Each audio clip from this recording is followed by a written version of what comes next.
Hola, hola, sean todos bienvenidos a mi canal Fisioquín en Casa.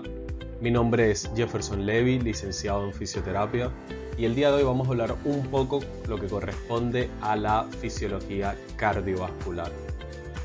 En este apartado tenemos el corazón como una bomba y funciona como dos bombas distintas. Una bomba superior que tenemos en la bomba superior a lo que corresponde el atrio o aurícula derecha y el atrio o aurícula izquierda, y una bomba inferior que corresponde a los ventrículos derecho e izquierdo. La sangre llega al corazón, como se ve en la imagen, de la cabeza y la extremidad superior por la vena cava superior.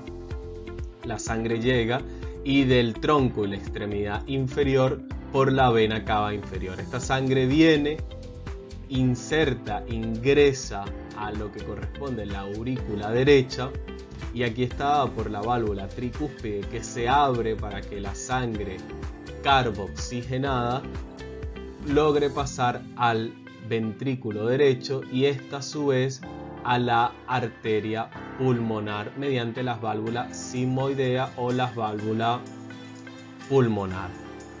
Esta a su vez hace el intercambio gaseoso, llega sangre oxigenada que viene por lo que corresponde a las venas pulmonares, atravesando al atrio izquierdo, por la válvula mitral, llega al ventrículo izquierdo, a su vez pasa por la válvula aorta, donde la sangre es eyectada hacia las distintas partes, hacia la extremidad superior y cabeza, y hacia la extremidad inferior y tronco.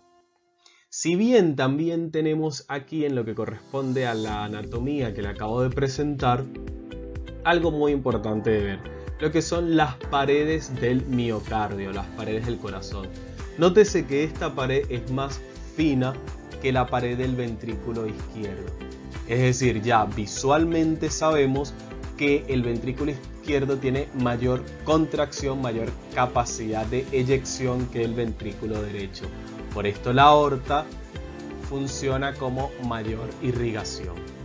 Si desglosamos esta pared cardíaca, esta pared muscular, el músculo cardíaco es un músculo cardíaco estriado, es músculo cardíaco como el de los músculos voluntarios.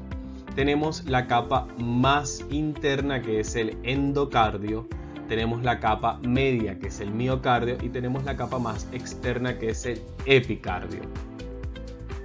Este epicardio, también llamado pericardio, a su vez presenta unas capas, un espacio pericardio donde hay un líquido pericardio, el pericardio parietal y el pericardio fibroso. Es aquí donde se localizan los tejidos adiposos, el tejido graso. No quiere decir que en otra parte no aparezca, como en la aterosclerosis, pero es donde se localiza el tejido fibroso graso, que es necesario para la contracción muscular del músculo cardíaco.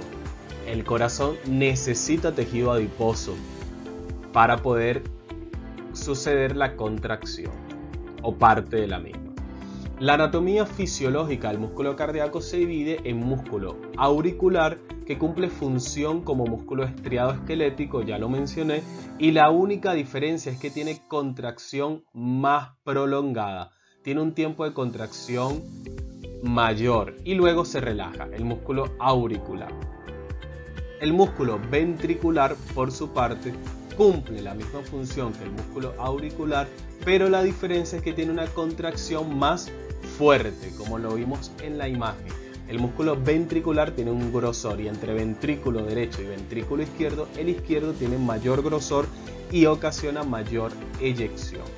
Y las fibras especializadas excitatorias y conductoras son fibras musculares, y es muy importante que lo entendamos.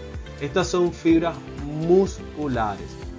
¿Cuáles la componen? El nódulo sinosal, el nodo auriculoventricular, el haz de His y las fibras de Purkinje. Estas son fibras musculares especializadas.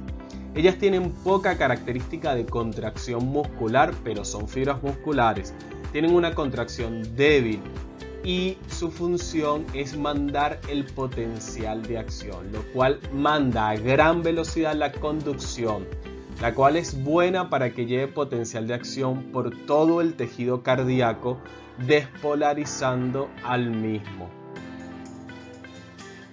En cuanto al goito, en la tercera edición tenemos que explica un poco lo que son este sistema de bombeo, que es un sistema de bombeo como helicoidal, es un sistema de bombeo que lo vamos a ver en esta imagen. Las fibras subepicárdicas rotan en sentido antihorario, es decir, en este sentido, hacia el contrario a las agujas del reloj.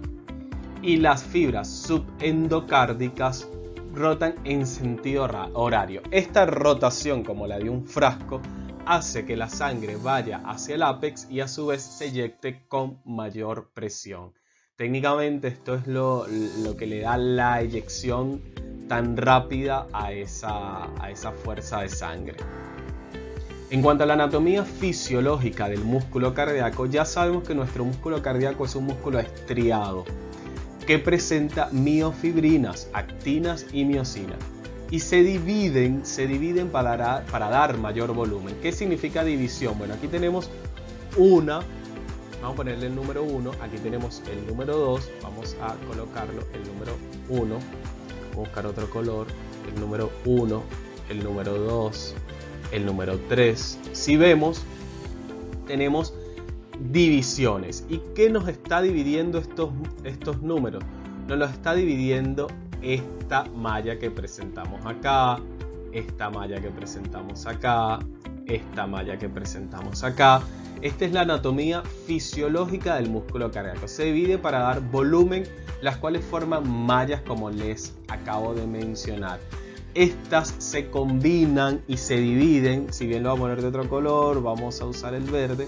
Aquí se combinó, aquí se volvió a dividir, aquí se volvió a dividir, si lo vemos. Es una característica importante del músculo cardíaco. Los separan estos discos intercalados verticales, como ya les coloqué en rojo. Son discos intercalados verticales. ¿Y para qué funciona esta membrana? Se unen para funcionar como uniones comunicantes, se llaman así, uniones comunicantes, y en los libros también lo podemos conseguir como gap-junction, que permiten rápida difusión, casi totalmente libre entre iones. ¿Y entre cuáles iones? Bueno, entre los iones que están sucediendo, sodio, potasio, calcio. ¿Qué tenemos acá? Vamos a borrar esto.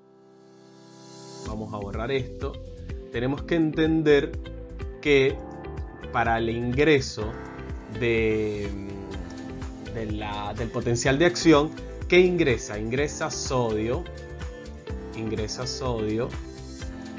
¿verdad? Nos está ingresando sodio, dejando el interior positivo. Entonces ese sodio entra, pero ese sodio entra en este compartimento y no puede seguir entrando en este compartimento. Para que ocurra esta abertura del canal de sodio en todo el tejido del músculo cardíaco, es necesario tener este gap-junction, esta unión comunicante. ¿Por qué es necesario? Porque una vez adentro, los iones pasan esta membrana por permeabilidad, los iones pasan esta membrana por difusión y hacen que se active el siguiente canal para que se pueda dar el potencial de acción. Entonces lo que hace es pasar sodio, pasar calcio, pasar potasio, y esto hace que a su vez se abra este canal acá, se abra este canal acá, se abra este canal acá. Si no existieran esta unión comunicante, estos gap-junction, este sistema de canal de sodio sería muy lento y el corazón necesita que se abra de manera más rápida. Estas uniones comunicantes o gap-junctions, hablando un poco más, el mensaje debe pasar directo, no como en el resto de la musculatura esquelética, que el mensaje viaja a través de otras vías y hace que el proceso sea más lento. Los iones se mueven con facilidad por el citoplasma el líquido intracelular y sigue que el potencial de acción sea prolongado fácilmente entre una célula muscular a la otra célula muscular. De esta forma, el miocardio forma un sincicio, que es esta característica que se le da forma de sincicio de muchas células musculares cardíacas, las cuales están tan interconectadas que cuando una célula es excitada, el potencial de acción se extiende rápidamente por las otras. A su vez, vamos a hablar un poco de estas uniones comunicantes. Estas uniones comunicantes tienen como una forma de hoja, ¿verdad? Aquí dice que está cerrada y aquí dice que está abierta. Se da en esta dirección, como abriendo una tapa de un frasco. Estas uniones comunicantes se dan por el conexón. ¿Qué es un conexón? Bueno, es el acúmulo de 6 conexinas. Cada una representa una conexina. Entonces, cada vez que se forman 6, hacen un conexón. Tenemos la membrana plasmática de la célula número 1, la membrana plasmática de la célula número 2, el citoplasma y el líquido extracelular. A su vez, ellas se van a unir, acá lo vemos uniéndose y forman este conexón. Este conexón es el que nos va a permitir este pasaje de iones de una célula a otra. El corazón también presenta un esqueleto fibroso, que lo vamos a ver en este lado.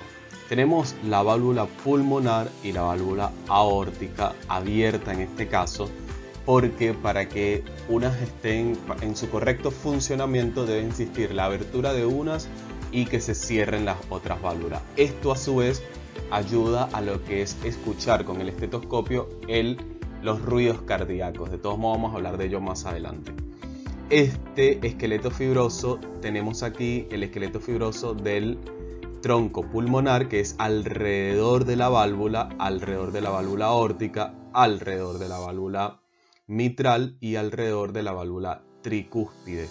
Y básicamente lo que evita es esto, el pasaje de sangre en cada ciclo cardíaco de entre las válvulas o entre las aurículas a los ventrículos. Por acá también tenemos algo muy importante, que es este orificio chiquitico que vemos acá, que es el orificio del haz auricoventricular o llamado haz de His.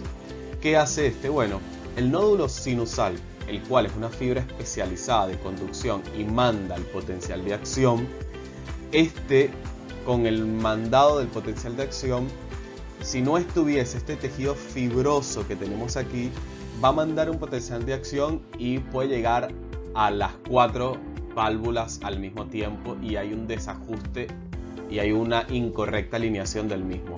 Por esto estos anillos fibrosos también son muy importantes para lo que es el correcto cerrado y abertura de las válvulas distintas de estas 4 válvulas que presentamos. En ese sentido tenemos también la fracción de eyección y los ruidos cardíacos. La fracción de eyección es el porcentaje de sangre que sale de los ventrículos en cada ciclo cardíaco, que sale desde abajo, es el porcentaje cuando ocurre la contracción y es un indicador sensible de la función cardíaca. ¿Cuál sería la fracción de eyección del ventrículo izquierdo? ¿Por qué dicen del ventrículo izquierdo por lo general? Recordemos que ya hablamos que el ventrículo izquierdo tiene mayor capacidad de contracción, es más fuerte la contracción, su musculatura es más gruesa, y entonces se mide en ese ventrículo, aparte es la que le da la sangre a la aorta.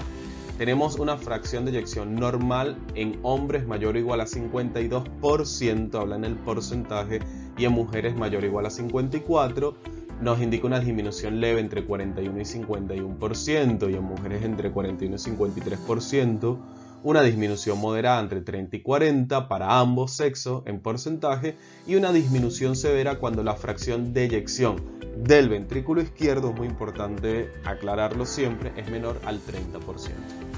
También tenemos lo que corresponden a los ruidos cardíacos. Y estos ruidos cardíacos en situaciones normales se escuchan 2 ruidos con el estetoscopio durante cada ruido cardíaco. ¿Dónde se encuentran estos ruidos cardíacos? Bueno, tenemos un ruido cardíaco de la sismoidea, que viene siendo la aórtica y la pulmonar, que ya lo vimos en la filmina anterior cuando estaban abiertas. Este ruido cardíaco ocurre en el cierre de estas, no cuando está abierto. Se escucha siempre en el cierre, llamado segundos ruidos cardíacos, y los primeros ruidos cardíacos lo vemos en la tricúspide y en la mitral. Lo encontramos en el lado derecho entre la segunda y tercera costillas, en el lado izquierdo el pulmonar, igualmente entre la segunda y tercera costilla. Lo vemos en la apéndice sifoide, lo que corresponde a la tricúspide, y entre 1, 2, 3, 4, 5, entre la sexta y la séptima costilla tenemos la mitral. Ahí podemos escuchar los ruidos cardíacos normales. Cuando son anormales, por lo general se llaman soplos cardíacos. Y vamos a escuchar una regresión de la sangre. La sangre retorna y no debe existir ese retorno de sangre con el estetoscopio. De esta manera, para cerrar un poco la idea, normalmente los potenciales no atraviesan esa barrera fibrosa para alcanzar directamente los ventrículos a partir del sincicio auricular del cual ya hablamos. Son esas estructuras en forma de flor.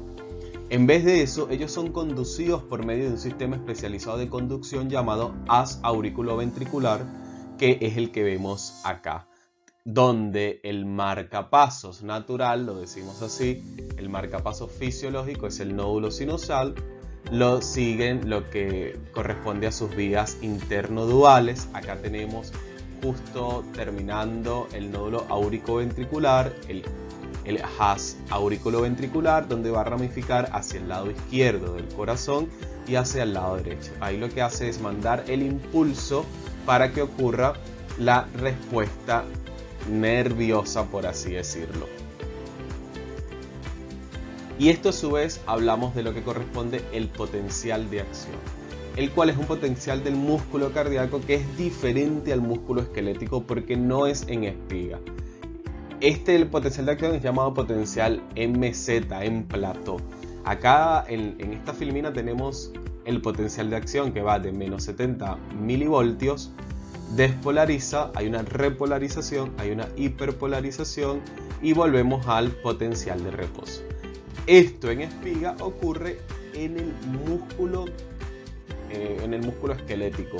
No vemos un plató como lo vemos aquí. Esta es la diferencia más grande que tenemos en el potencial de acción del músculo esquelético, de los músculos al potencial de acción músculo esquelético del corazón. Entonces, ¿cómo ocurre esto? Bueno, podemos agarrar el músculo ventricular o podemos agarrar la fibra de Purkinje, es indistinto.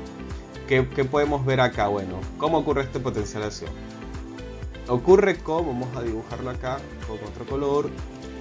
Ocurre con la entrada, acá ponele que se abrió un canal llamado el canal de sodio. Se abre el canal de sodio para que ocurra esta entrada.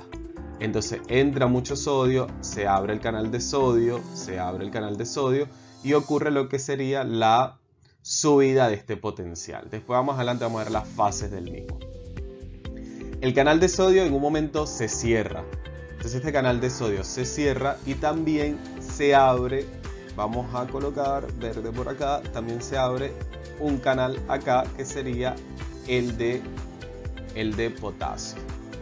Entonces también se abre el canal de potasio y lo que ocurre es que comienza a ingresar sodio, el interior de la célula se vuelve más positivo, comienza a ingresar sodio, el interior de la célula, potasio, el interior de la célula se vuelve más positivo y ocurre este ascenso de pasar de menos 60, menos 70 a positivo que sería más 20, ¿cierto?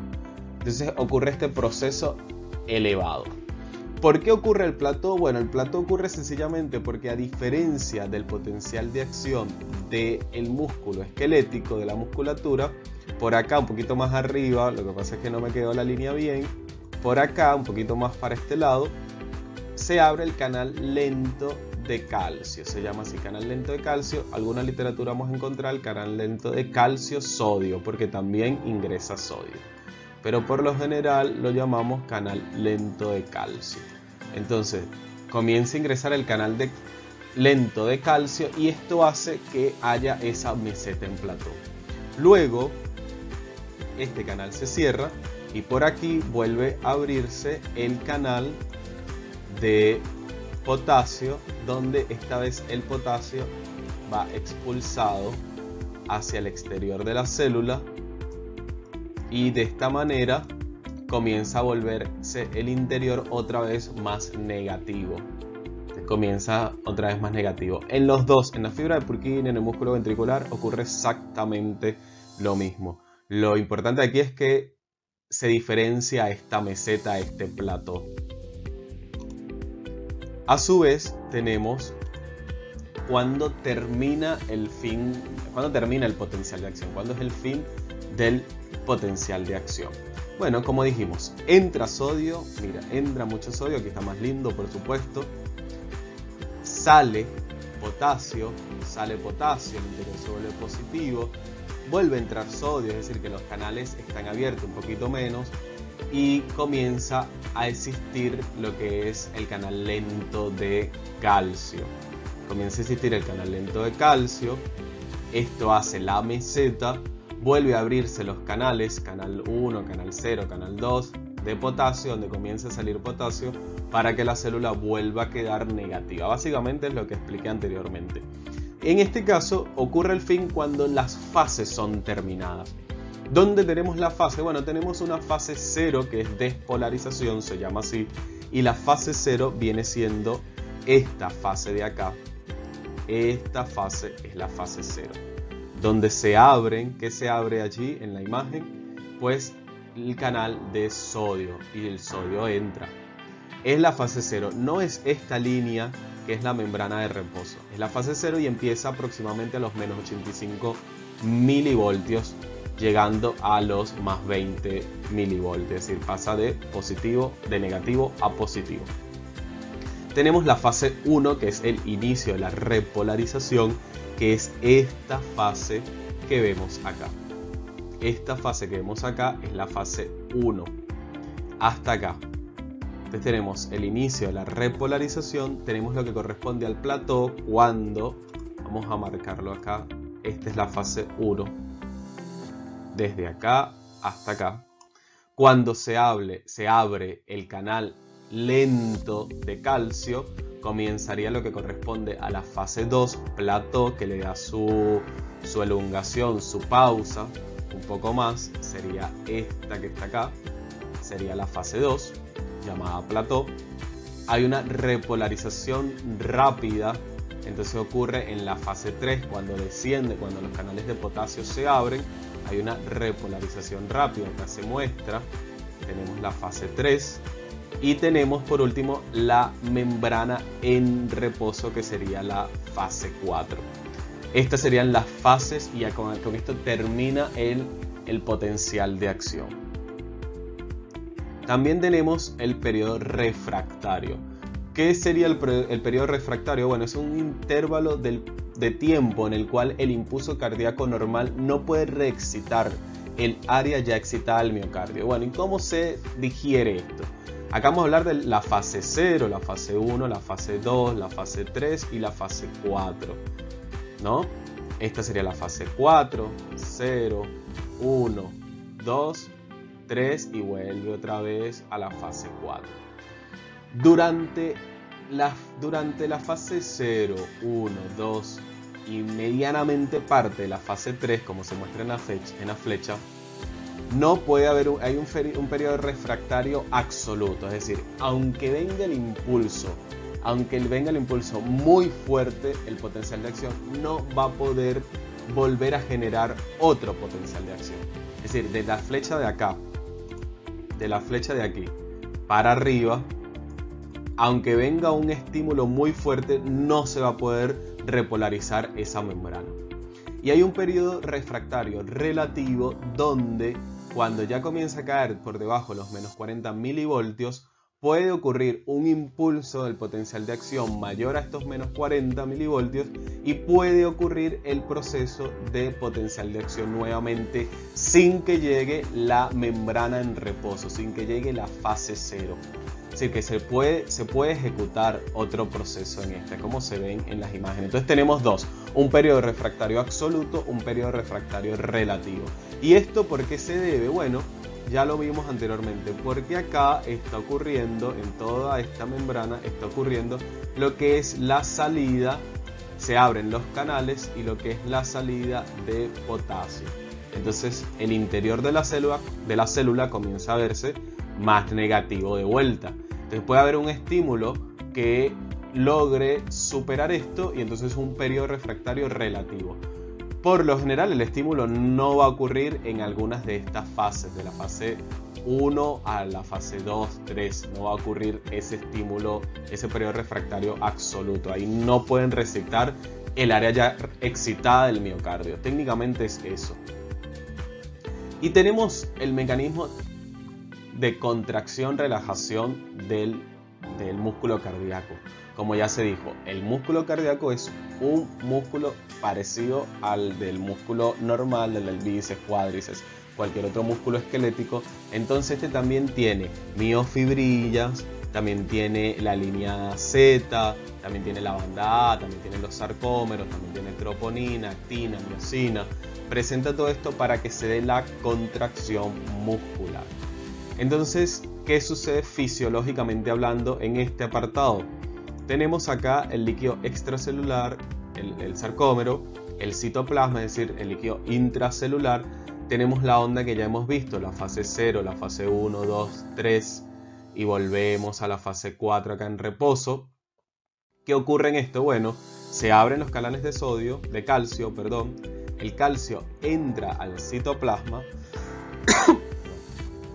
A su vez, el retículo sarcoplasmático dentro de la célula, en el interior, en el líquido intracelular, abre el canal de calcio. Entonces tenemos calcio en el citoplasma, sale en el retículo sarcoplasmático calcio. Esto le da la señal de contracción de la actina y la miosina para que puedan contraerse, para que puedan acercarse y unirse. A su vez, también, como se une, tiene que existir el proceso de relajación. Entonces, ¿cómo ocurre este proceso de relajación? Bueno, se cierra este canal de calcio, comienza a ver el proceso de relajación, se abre acá algo que se llama el canal de contratransporte. ¿Qué necesito? Bueno, yo necesito que salga calcio de la célula, del interior de la célula, de lo que corresponde al citoplasma. Yo necesito que salga calcio, pero a su vez va a entrar sodio. Y yo no necesito sodio, se llama contratransporte porque dos moléculas de carga positivas del mismo signo, en este caso, se van a repeler. Entonces va a salir calcio, entra sodio, pero yo ese sodio no lo necesito porque yo necesito estar un poco menos negativo en el interior. Entonces, ¿qué hago? Bueno, ocurre lo que sería la famosa bomba ATP, la bomba sodio-potasio. Entonces, esta bomba sodio-potasio, este mismo sodio que ingresó, la va a sacar. Y a su vez va a ingresar potasio. Pero digamos que la única función es que el calcio salga. Yo necesito que el calcio salga para que ocurra la relajación muscular. Entonces, mi pregunta, ¿en qué fase ocurre realmente un gasto de ATP? Sería en la fase 4, lo que corresponde a la membrana en reposo. Las otras fases no tienen gasto de ATP, no tienen absolutamente gasto de nada, ocurre por aberturas y cierres de canales, pero en la fase 4, en la membrana en reposo, sí ocurre un gasto que sería de ATP. Es la única función que tiene aquí, activar la bomba sodio-potasio. Bueno, y un poco para finalizar, tenemos lo que corresponde al ciclo cardíaco. Esta es la sucesión ordenada de movimientos del corazón que se repite con cada latido cardíaco. Tiene dos fases como se ve en esta imagen. Esta imagen la vamos a encontrar en la mayoría de las literaturas. Tiene dos fases.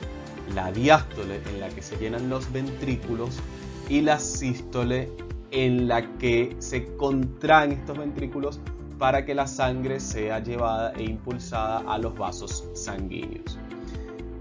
¿Cómo se digiere esto? Tenemos un cierre de la válvula aurículo-ventricular. Este cierre ocurre en esta fase, ¿no? En la fase 1. Este cierre podemos escucharlo en el primer ruido cardíaco, como se ve acá abajo. En el primer ruido cardíaco se ve este cierre. ¿En cuánto más o menos ocurre? Bueno, en una presión comienza a ocurrir de 0 milímetros de mercurio, hasta alcanzar los 120 milímetros de mercurio. ¿A qué le suena esto? A la tensión arterial. Llega más o menos la sangre aquí. Se abre la válvula aórtica para que la sangre pueda salir. Ocurre lo que sería la eyección de esta sangre. Esto a su vez hay una relajación isovolumétrica, es decir, que los volúmenes están iguales tanto afuera como adentro, y es ahí donde comienza a ocurrir un descenso de esta misma. Esto sucede gracias a que la válvula aórtica se cierra. ¿Y qué pasa cuando la válvula aórtica se cierra? Se escucha el segundo ruido cardíaco. A su vez, esto hay un reposo, hay una sístole atrial que es un regreso ahí de la sangre muy mínimo, y vuelve a ocurrir este proceso.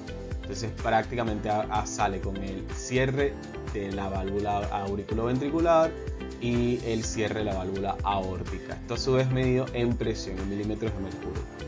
¿Qué ocurre con el volumen? ¿Qué ocurre con esa sangre? Bueno, esa sangre, cuando hay una eyección en el ventrículo, ¿qué pasa con la sangre? Disminuye. Si la sangre si yo estoy contrayendo el ventrículo, la estoy sacando por la aorta, ¿qué ocurre con la sangre? La sangre va a disminuir en ese ventrículo. Entonces por eso vemos esta línea que va hacia abajo. Entonces va de 130 mililitros, comienza a descender aproximadamente a 50 mililitros. Ocurre un llenado, lo que sería la relajación isovolumétrica, habla de volumen.